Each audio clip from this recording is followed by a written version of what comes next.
नमस्कार दोस्तों, मैं अधिवक्ता Bhavini Upadhyay the logical Indian YouTube channel में आप सभी का बहुत बहुत स्वागत करती हूँ। हम कल की बातें आज भी चुनावी मुद्दे पर ही चर्चा कायम रखेंगे। आपके साथ है माननीय पंकज कुमार त्रिपाठी। सर नमस्कार सर, मैं ये जानना चाहती हूँ कि आज भी मेरा सवाल चुनाव पे है और संविधान से है कि 5 राज्यों में चुनाव हुए हैं, 3 में बीजेपी को बहुमत मिला है। तो सर ये जो सोशल मीडिया का जो सर्वे आ रहा है और जो एग्जिट पोल बता रहे हैं कि राज्यों में कांग्रेस की जीत होने वाली थी या नहीं हुई या क्या हुआ, लेकिन चुनाव के जो रिजल्ट आए वो बिल्कुल अलग थे। एमपी के चुनाव में सुप्रीम कोर्ट में बहुत सारी एप्लीकेशंस पड़ चुकी हैं, जैसा कि आप देख रहे होंगे। तो सर मेरा ये प्रश्न है आपसे कि क्या सुप्रीम कोर्ट ऑफ इंडिया निर्वाचन आयोग से सवाल कर सकता है या इसकी जांच कर सकता है? भावनी जी, आपका प्रश्न बहुत समसामयिक और आवश्यक है। पहली बात तो यह है कि एग्जिट पोल की अगर हम बात कर लें तो एग्जिट पोल ने हर तरह के आंकड़े दिए थे। कुछ एग्जिट पोल ने बताया था कि कांग्रेस की सरकार आ रही है, बहुत प्रचंड बहुमत से आ रही है। कुछ एग्जिट पोल ने बता दिया था कि बीजेपी की आ रही है और बहुत प्रचंड बहुमत से आ रही है जी। बहुत सारे एग्जिट पोल ने बैलेंस दिखाया था दोनों का। मैं एग्जिट पोल का बैलेंस नहीं कह रहा हूं, विनिंग में जो नंबर दिखाया था वो लगभग आसपास दिखाया था। तो एग्जिट पोल के आधार पर कोई सवाल हम न कर सकते हैं न बन सकता है, न एग्जिट पोल की कोई वैधता है। लेकिन लोकमत का महत्व है। लोकतंत्र में न्याय न केवल होना चाहिए बल्कि होते हुए दिखना भी चाहिए। ऐसे ही लोकतांत्रिक संस्थाएं इस तरह से काम करें कि वह लोकतंत्र को मजबूत कर रही हैं और लोकतांत्रिक मर्यादाओं के अनुसार, नियमों के अनुसार, मूल्यों का पालन करते हुए ही अपनी शक्तियों का प्रयोग कर रही हैं। इस प्रकार से दिखनी चाहिए, ऐसा उनको करते दिखना चाहिए। अब आपका जो सवाल है कि क्या सुप्रीम कोर्ट निर्वाचन आयोग के किसी निर्णय की वैधता की जांच कर सकता है, तो इस संदर्भ में आप जानिए कि संविधान में जितनी भी संस्थान है, पद हैं, सबकी जिम्मेदारी संविधान में निर्धारित है कि यह कार्य आपको करना है। उन कार्यों को कब करना है, शक्ति का कितना प्रयोग करना है, यह सब भी लगभग मोटे मोटे लिखा हुआ है। शेष जहां विवेकाधिकार दिया गया है उसका प्रयोग भी वो उसी के सापेक्ष करेंगे। अब सवाल उठता है कि अगर कोई भी तंत्र, जैसे मैं यहां निर्वाचन आयोग को ले लें या सरकारें हैं, अगर वो संविधान के अधीन दी गई अपनी शक्ति का प्रयोग संविधान के सापेक्ष, संविधान की दिशा में नहीं करते हैं तो क्या होगा? नहीं करते हैं, कैसे करेंगे? 3 तरह से। एक की शक्ति का प्रयोग ना करें, एक है कि गलत प्रयोग करें, एक है दुरुपयोग कर दें। तो इन पर सुप्रीम कोर्ट या हाई कोर्ट में जाकर के सवाल उठाया जा सकता है। इसके पहले भी निर्वाचन आयोग पर प्रश्न हुआ है। और बहुत दिलचस्प मामला मैं एक आपको बता दूं कि 2001 में जब गोधरा कांड हुआ था, तो आपको पता है कि जब वो राज्य हिंसा में जल रहा था, हजारों लोग विस्थापित होकर शरणार्थी शिविरों में थे, तो उस समय वहां की सरकार ने, जो आज प्रधानमंत्री जी हैं, तब ये वहां के मुख्यमंत्री थे जी, इन्होंने वहां की असेंबली को 6 महीने पहले भंग कर दिया था। चुनाव जल्दी कराने के लिए इन्होंने विधानसभा 6 महीने पहले भंग कर दी। उस समय जेएम लिंगदो जी मुख्य निर्वाचन आयुक्त थे भारत के। उन्होंने ये रिपोर्ट दी कि अभी राज्य के जो हालात हैं वहां फ्री एंड फेयर इलेक्शन कराने के लायक नहीं है। तो प्रश्न उठ गया कि 2 बैठकों में 6 मास से अधिक का अंतर नहीं होना चाहिए। अब इसको लेकर के प्रश्न उठ गया कि भाई 2 विधानसभाओं में अगर 6 महीने से कम का अंतर ही रखा जाएगा, उससे अधिक अंतर नहीं होगा, होगा तो केवल तभी होगा जबकि वहां आर्टिकल 356 के तहत केंद्र सरकार अपनी व्यवस्था लागू कर दे। ध्यान दीजिए कि उस समय केंद्र में भी भाजपा की एनडीए गठबंधन की अटल बिहारी वाजपेयी जी की सरकार थी। कह देने पर बड़ा पिटारा खुल जाएगा।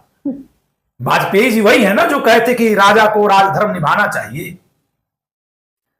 गवर्नर ने सूचना जारी कर दी। गवर्नर कौन था? जो केंद्र में सरकार है।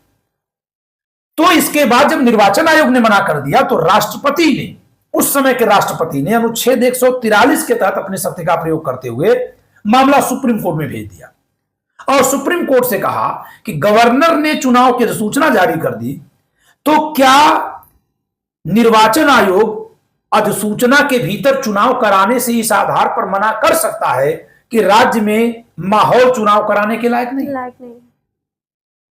यानी दो संवैधानिक संस्थाओं का ऐसा टकराव था जिसको सुप्रीम कोर्ट यह कहकर टाल नहीं सकता था कि ये आप जानिए।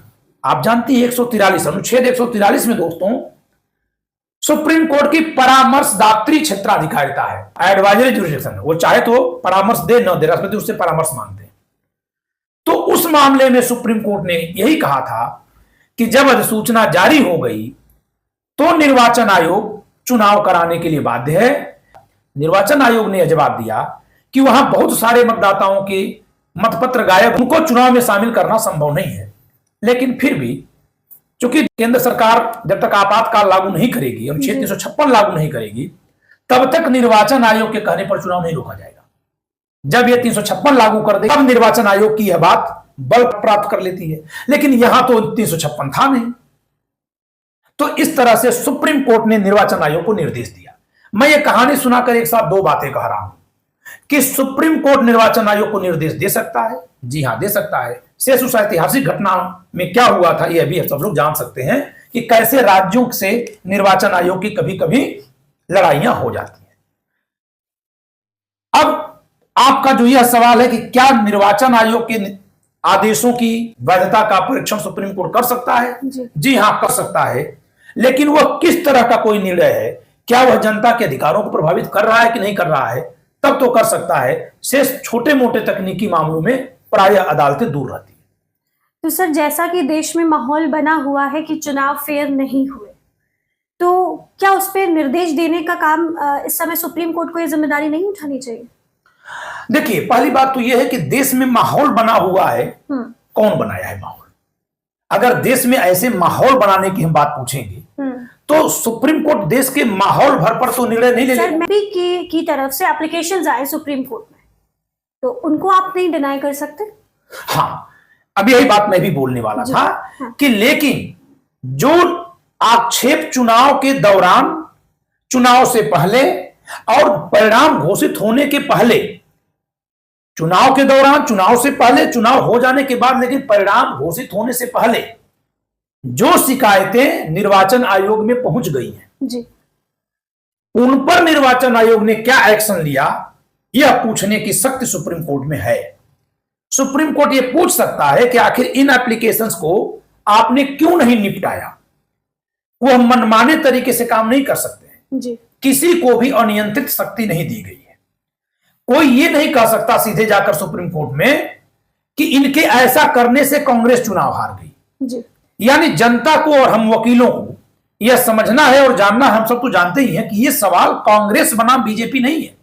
यह सवाल एक संवैधानिक संस्थान बनाम मतदाताओं के अधिकार से जुड़ा हुआ है, जो उनका संवैधानिक राजनैतिक अधिकार है। बिल्कुल।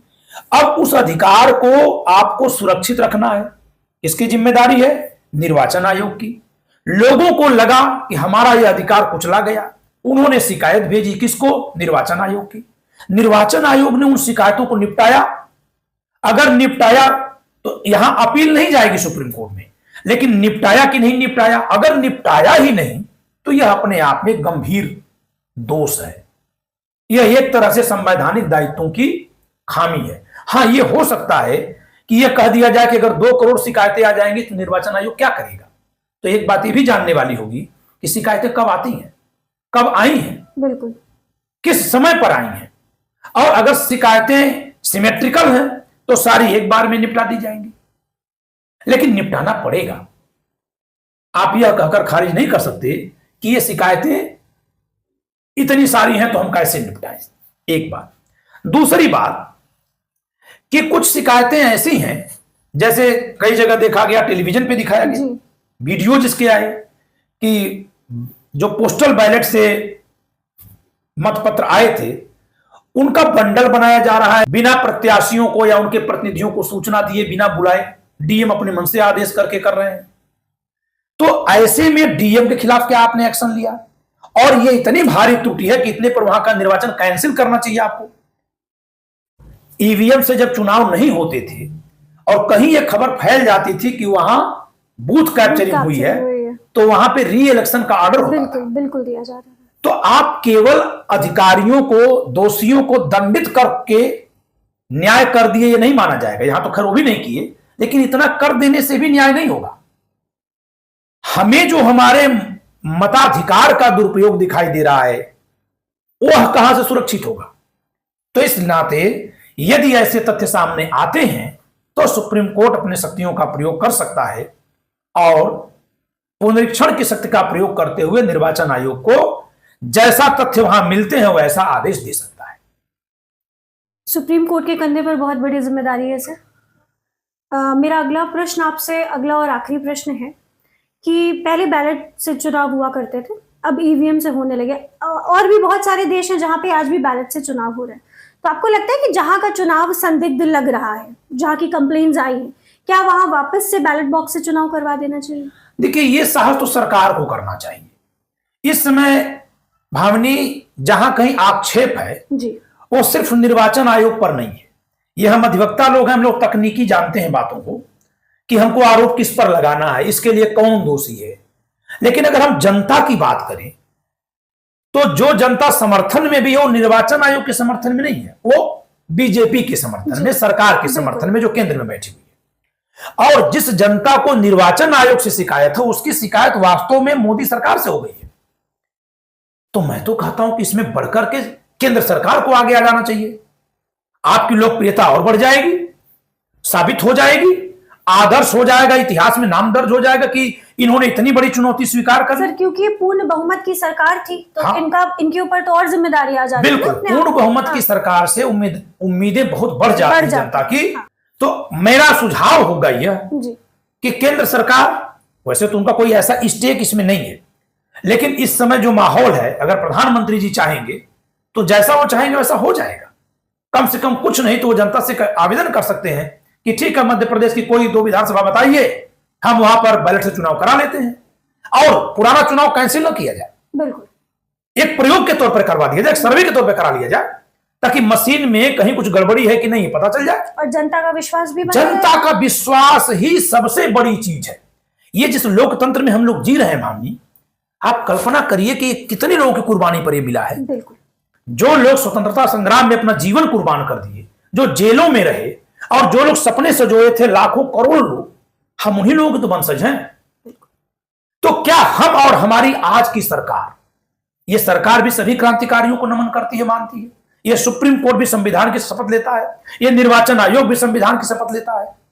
क्या हम लोगों में इतनी नैतिकता का साहस नहीं है कि हम आगे बढ़कर के यह कहें कि ठीक है, मेरा अपना मानना है कि यह एक सामाजिक क्रांति के तौर पर राजनीतिक प्रयास सरकार कर दे तो देश में मतलब मोदी जी का स्टैचू बहुत ऊपर हो जाएगा, बहुत ऊपर हो जाएगा। बिल्कुल सर, चैनल के माध्यम से मैं भी चाहूंगी कि मोदी जी तक भी ये बात पहुंचे ताकि जनता का डेमोक्रेसी पे विश्वास बना रहे। बिल्कुल, बहुत बहुत धन्यवाद सर आपका इतनी अच्छी जानकारी हमें प्रदान करने के लिए। दोस्तों, मैंने आपको पहले भी बताया है, आप जो भी आपके सवाल है आप लगातार पूछ भी रहे हैं। हमारा नंबर स्क्रीन पे आपके पास है, आगे भी जो सवाल हो आप पूछ सकते हैं। तब तक के लिए आप हमारे इस वीडियो को लाइक कीजिए, हमारे चैनल को सब्सक्राइब कीजिए, शेयर कीजिए। धन्यवाद।